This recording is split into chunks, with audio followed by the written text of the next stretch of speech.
get to understanding where we are at. And we've got Pentecost coming the 8th of June, which is when the Holy Spirit was poured out upon the apostles and the 120 that was waiting eagerly in the upper room. So in week 1, we said that there's power in the wait. And we said in the waiting period, God prepares the vessel. He builds unity and makes room for the power, the dunamis. In week 2, we said that we are empowered to witness. Then we looked at the promise of dunamis, the power of God, the purpose to witness, and the process of witnessing. And then we also looked at the power source, which is the Holy Spirit.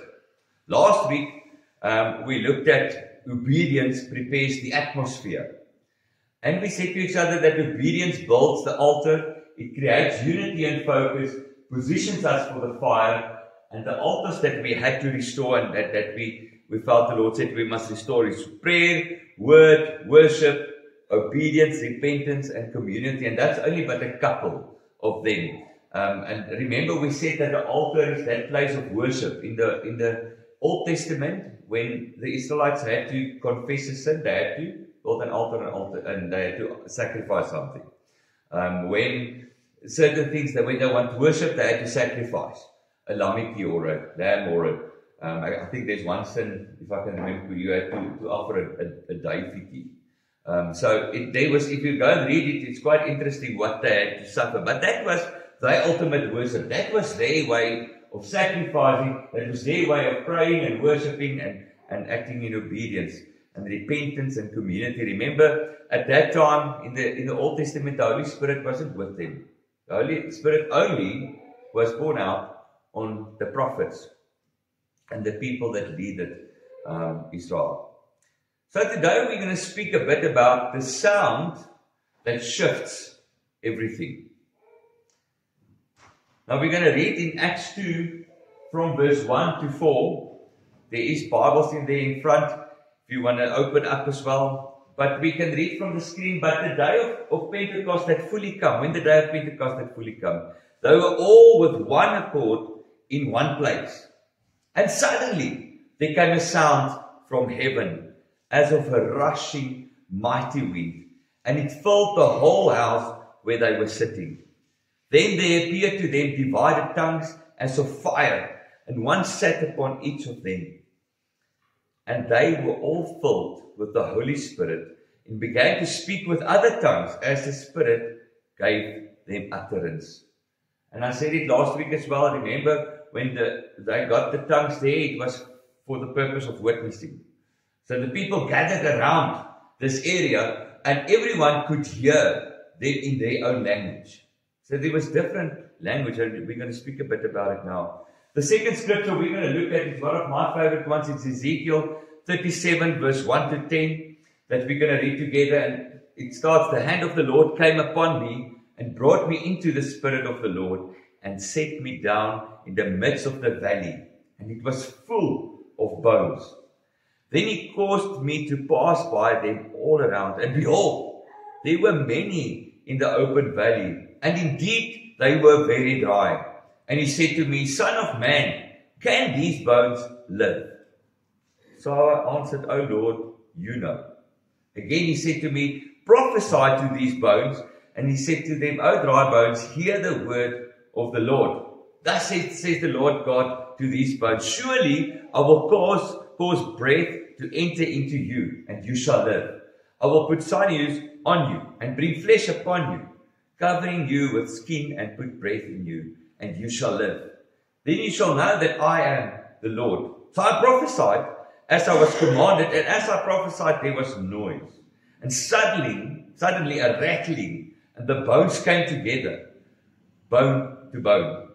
Indeed, as I looked, the sinews and the flesh came upon them, and the skin covered them over, but there was no breath in them. Also he said to me, Prophesy to the breath, prophesy, Son of man, and say to the breath, Thus says the Lord, Come from the four winds, O breath, and breathe on these slain, that they may live. So I prophesied as he commanded me, and breath came into them, and they lived, and stood up their feet, an exceedingly great army. So as introduction, we can say this morning that some moves of God are quiet, but at Pentecost it wasn't quiet. And what I like about the scripture is that suddenly there came a sound. You see, because our God, I believe, a God that can do suddenlies in our life. Now, at Pentecost came with a sound. We read it now. That part of Ezekiel, it came with a sound. There's a sound from heaven. So the outpouring of the Spirit is often announced, not whispered. You know, so something we hear, but we need to open ourselves up to that sound. If we spoke this year about created in God's image, spirit, soul, body. In the spirit realm is where the heavenly sound is heard. Acts 2 verse 2 again says, suddenly there came a sound from heaven. See, heaven always has a sound, and it was blowing of a violent wind that came from heaven.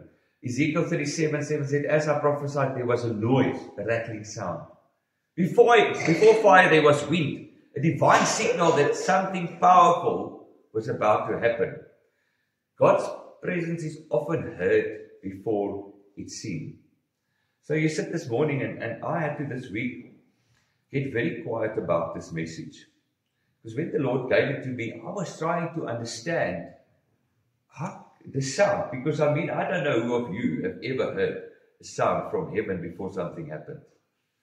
And I had to understand that, and I sat with the Lord, and even last night, in my sleep, I was struggling to sleep. I said to Andy this morning, I was really struggling to sleep, because I was struggling to get this word settled in me.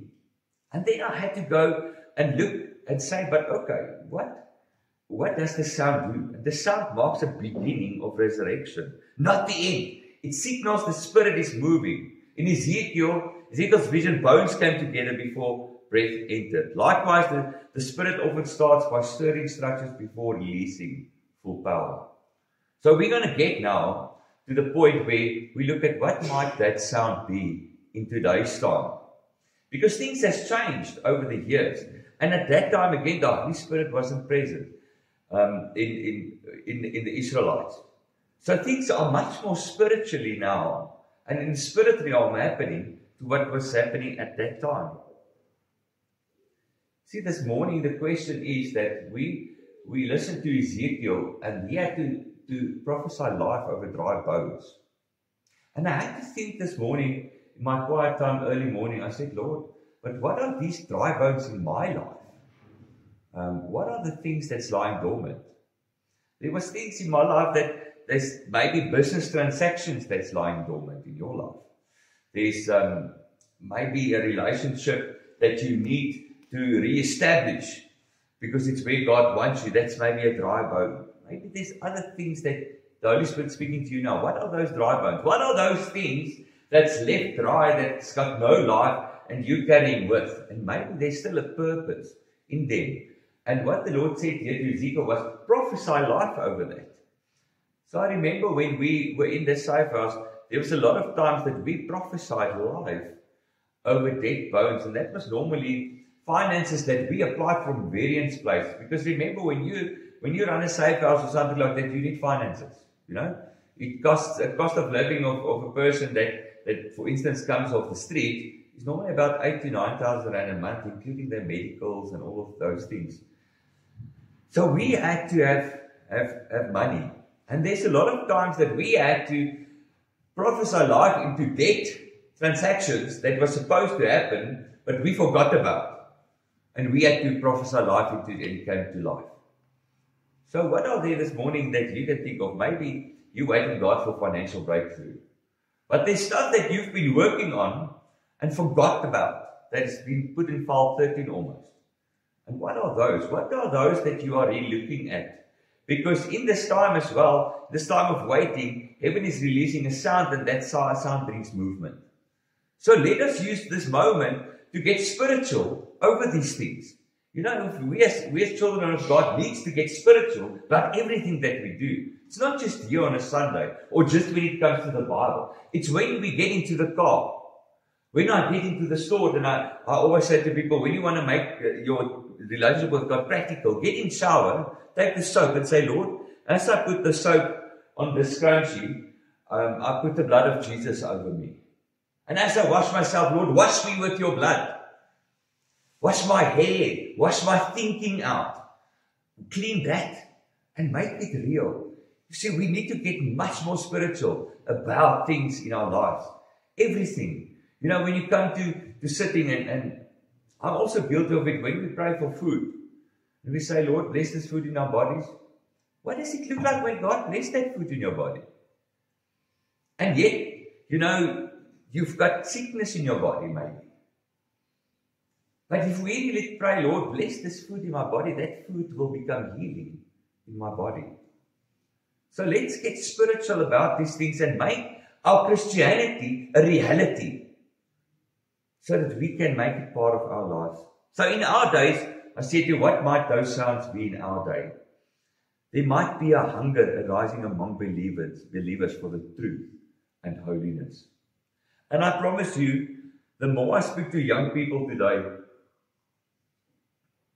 the more I really realize that they are hungry, not for sugar-coated gospel. They're hungry for the truth.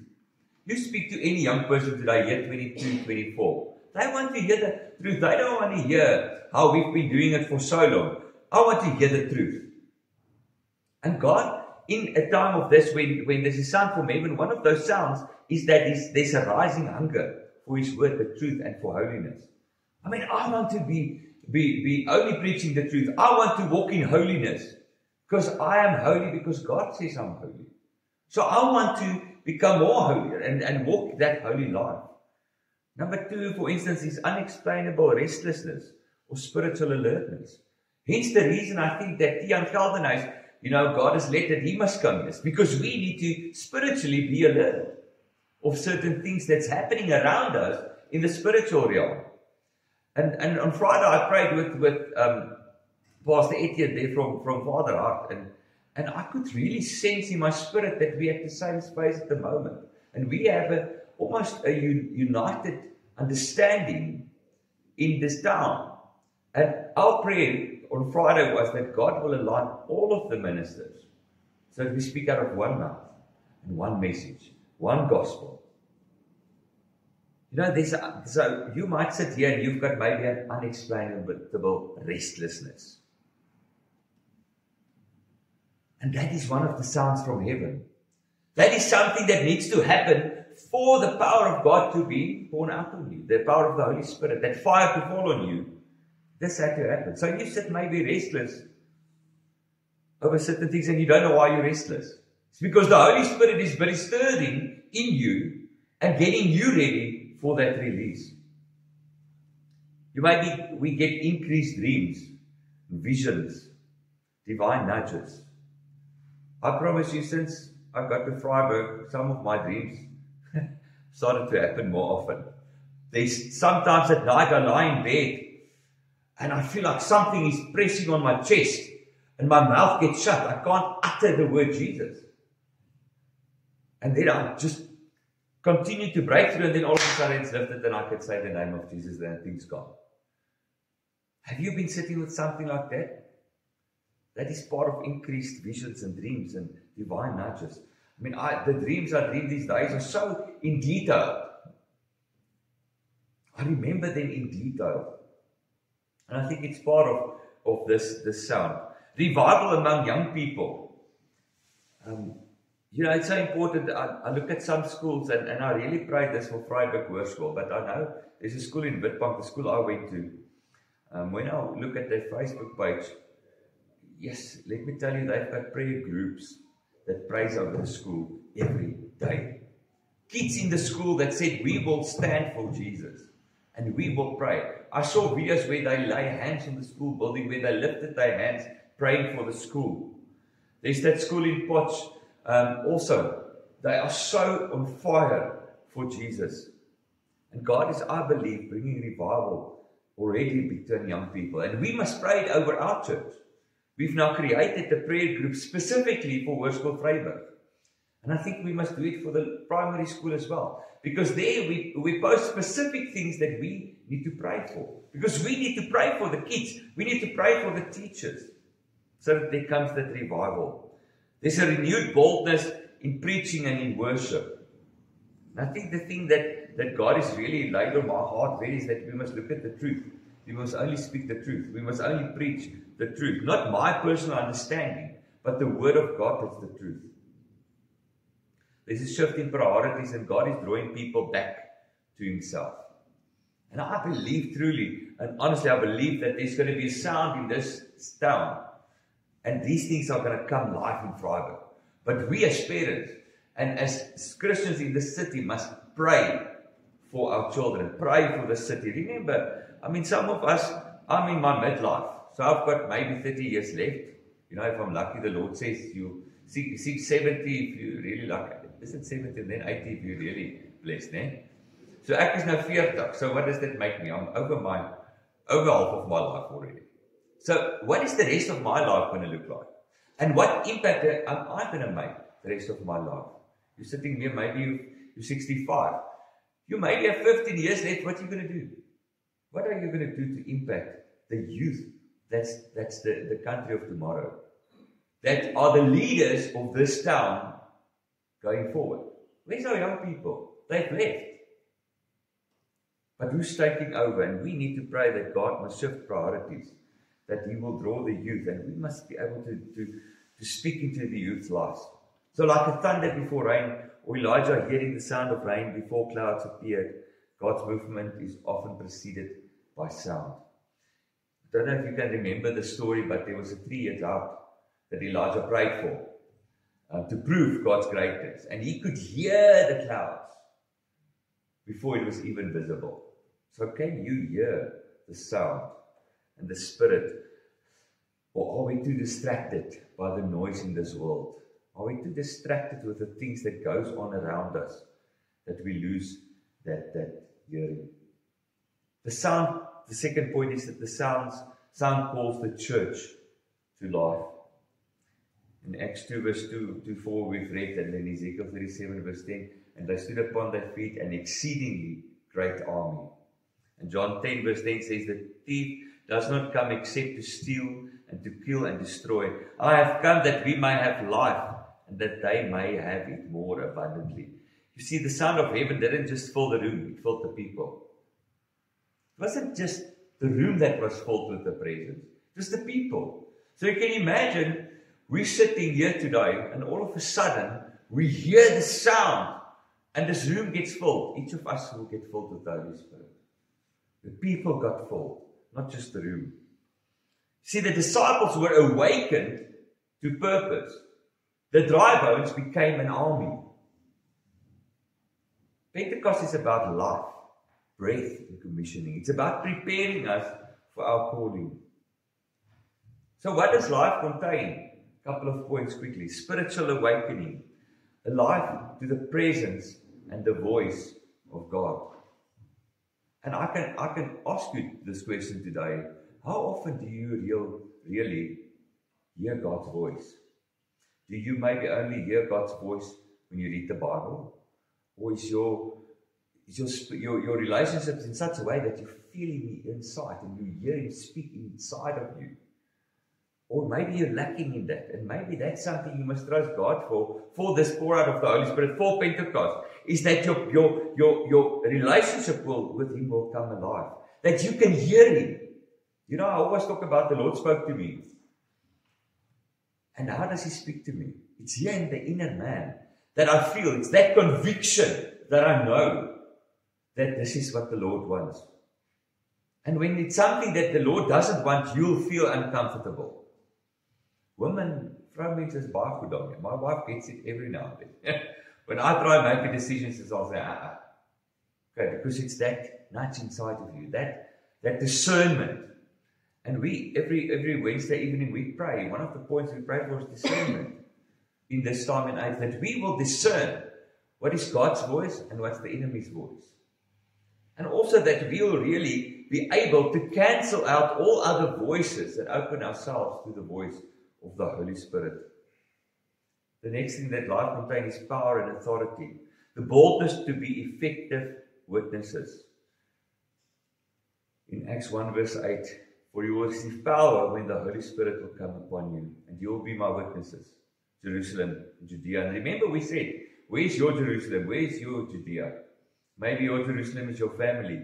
Your Judea might be the high school or the primary school. But there's power and authority that life contains, and boldness to be effective witnesses.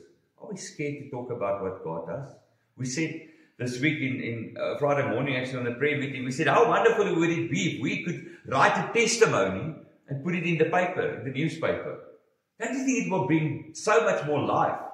People will read it and feel good that God is still moving. He's still a miracle worker. He still does wonders and miracles.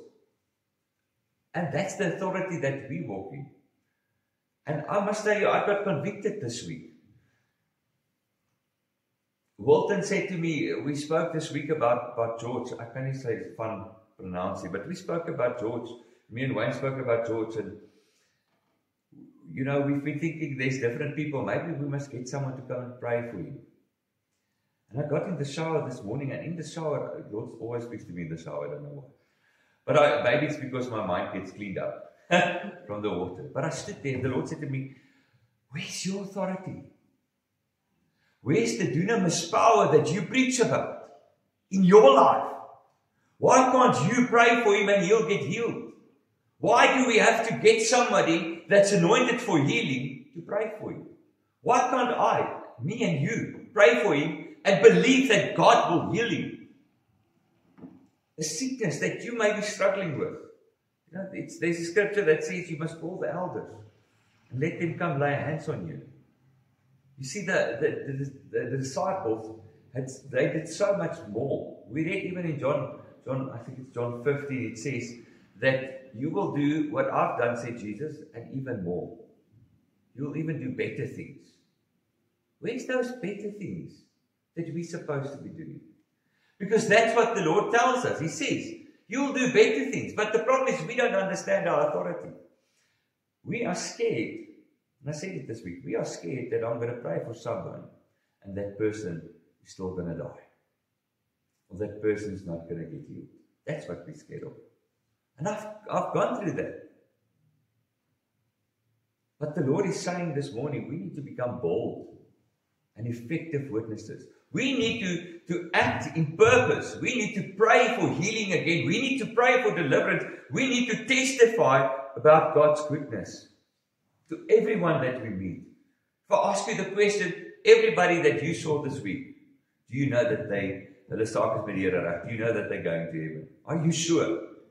Or are we talking to everyone that we meet? The third thing is identity and purpose. Dry bones becomes soldiers with a mission. When I came for my first preaching, I spoke on identity. And I think we'll revisit that after Pentecost. It's, who am I in Christ? Who am I created to be in Him? What is my purpose? What is my destiny? And we declared, and we drew up this week, we drew up 10 declarations that God will reestablish and get people to their purpose and destiny. Because God has called all of us here into this place for a reason. You were born here. Maybe some of us came here from die buiteland af. Maybe came in. But there was a reason. God doesn't make mistakes. He didn't just bring you here just so that He can be another body. There's a purpose and a destiny that you have. And what we are praying for and declaring in Jesus' name is that people will get up in that purpose and destiny. That people will rise in what they are supposed to be doing. Then the last point, what life contains, is unity and love. One heart, one mind, one spirit, the Word of God says. One baptism, It's important that we understand this unity. And that's what we're praying for between the churches as well. Is that we'll stand united. Somebody asked me this week, the ladies at the stock fair asked me, how did the different denominations establish? I can't remember. I know some of it. But you know, most of it was because of people's ideas and what they want and didn't want. And that's how denomination started. But we one body. We are Christ's body. He's the head of the church, Jesus. And we are one body. So whether I'm in the RKS or the United Church or NTCAT, we're one body. And we need to understand there's one God, one Spirit. And that's what we must preach. And we're praying that God will really speak to all the ministers and the pastors out of one mouth. That's the Holy Spirit's mouth.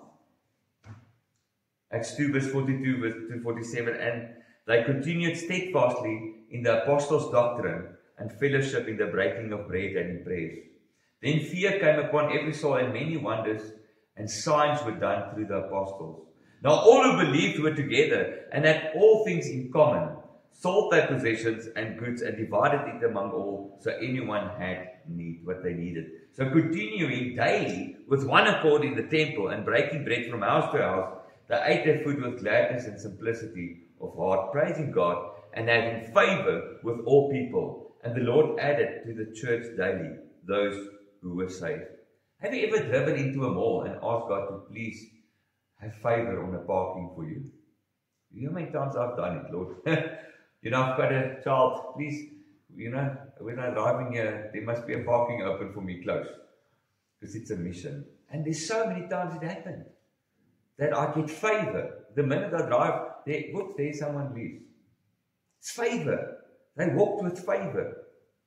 And we must understand that a lot of things that we just assume must happen is the favor of God that rests on your life. The fact that you can sit this morning, that you've got a vehicle, you've got clothes, it's favor. There's people in the streets that doesn't have that. There's people that doesn't have food or clothes to wear. See, the psalm calls to the church to life: fruitfulness, salvation, healing, discipleship, the kingdom, impact. And that is what we need to see in the church. What is the purpose of this life? And this life is to remember the psalm that calls the church to life, to become witnesses to God, for God's word to the world. And he always says that, and it's so nice for me, I need to be the Bible to people. I need to be Jesus to people. So when I act on something, is how do I act? What do people say? To reflect His glory and His kingdom on earth. And that's why I believe that we started this year off with a bit of understanding of the kingdom. Because God wants to establish His kingdom through us on this earth. He wanted to expand His kingdom onto this earth. And that is the life that we're talking about. So Matthew 5 verse 14 to 6. You are the light of the world. A city that is set on a hill cannot be hidden. Nor do you light a lamp and put it under a basket, but on the lampstand, that it gives light to all who are in the house. Let your light so shine before men, that they may see your good works and glorify your Father in heaven. See, the purpose and the life of the Son is to prepare the world for Christ's return. Sometimes it feels like we forgot that Jesus is coming back. Are we excited that Jesus is returning and He's coming back to fetch His bride? Matthew 24 verse 14, and this gospel of the kingdom will be preached in all the world as a witness to all the nations, and then the end will come. Are there dry bones in our lives that need to respond to God's voice? Are we walking in the Spirit's life or just existing? The last point, and I'm going to make a bit faster. The sound signals global awakening. Acts 2 verse 5 to 6.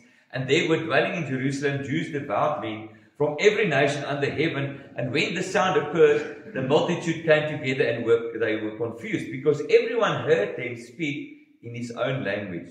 Joel 2 verse 28 to 29. And it shall come to pass afterward that I will pour out my Spirit on all flesh. Your sons and daughters shall prophesy. Your old men shall dream dreams. Sien ek is out because I'm dreaming. Your young men shall see visions. And also my men servants, and on my maid servants I will pour out my Spirit in those days. The sound gathered the crowd, and it moved from personal to public. Pentecost pushed the disciples from the upper room to the streets. It was global from day one. They knew they had to go from that upper room, poof, into the streets. They had to reach out immediately. That is what needs to happen. So what happened after the sound? The church moves us outwards. Revival moves us into action and outreach. You see, if we get revival, me and you are going to walk out here and we're going to look at the first person to get them to Jesus. We're going to look at each person from God's perspective. We're going to have a heart for that person sitting there by the robot. We got a heart for them. The gospel goes multinational. Tongues represents nations. Every tribe, every language, doesn't matter. We need to reach the lost at any cost. The Spirit shakes the nations. Joel prophesied a spirit that touches generations and geography. The church becomes God's voice, and we are ambassadors, reformers, preachers, and kingdom carriers. We carry the kingdom of God in us, man. We need to be able to take that to people. We need to take God's love to people. We need to pray that scripture that we learned, Ezekiel, I think it's 11 verse 19, that says, I'll take your heart of stone out and replace it with a heart of flesh. And I pray that in this time of Pentecost, that God will take out my stony heart and replace it with a heart of flesh. Our role in God's global plan is to disciple and impact nations.